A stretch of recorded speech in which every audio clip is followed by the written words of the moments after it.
കാര്യങ്ങളെല്ലാം അപ്പൊ ജാസ്മിനോട് secret agent ഇന്ന് പറഞ്ഞു കൊടുത്തിട്ടുണ്ടായിരുന്നു. പുറത്തെ കാര്യങ്ങൾ താൻ ചോദിച്ചപ്പോൾ എന്തിനാണ് പറഞ്ഞു തന്നത് എന്നുള്ള രീതിയിലാണ് ഇന്ന് ജാസ്മിൻ സീക്രട്ട് ഏജന്റിനെ നോമിനേറ്റ് ചെയ്തത്. താൻ ചോദിച്ചാലും അത് പറയരുതായിരുന്നു എന്നും അത് തന്നെ വളരെയധികം ഇമോഷണലി ബ്രേക്ക് ഡൗൺ ആക്കുകയാണ് ചെയ്തതെന്ന് പുള്ളിക്കാരി പറഞ്ഞു. ശരിക്കുമുള്ള കാര്യമാണോ ഇല്ലാത്തതാണോ പറഞ്ഞതെന്നൊന്നും അറിയില്ലെന്നും പക്ഷെ അത് തനിക്ക് വളരെയധികം ഇമോഷൻസ് ഉണ്ടാക്കിയെന്നുമാണ് പുള്ളിക്കാരി പറഞ്ഞത്. ഒരുപാട് പ്രേക്ഷകർ ചോദിക്കുന്നുണ്ടായിരുന്നു എന്തിനാണ് ജാസ്മിന് പുള്ളിയെല്ലാം പറഞ്ഞു കൊടുത്തതെന്ന്.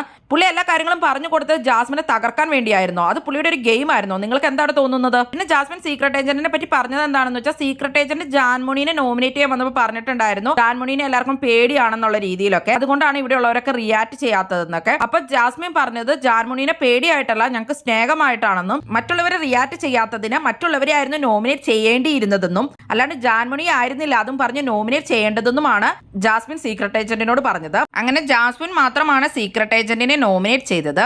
എന്താണ് നിങ്ങൾക്ക് തോന്നുന്നത്? സീക്രട്ട് ഏജന്റിന്റെ ഗെയിം എങ്ങനെയുണ്ട്? കൂടുതൽ ബിഗ് ബോസ് വീഡിയോകൾക്കും ബിഗ് ബോസിന്റെ ലേറ്റസ്റ്റ് ലൈവ് അപ്ഡേറ്റ്സിനുമായിട്ട് ഈ ചാനൽ സബ്സ്ക്രൈബ് ചെയ്യണേ.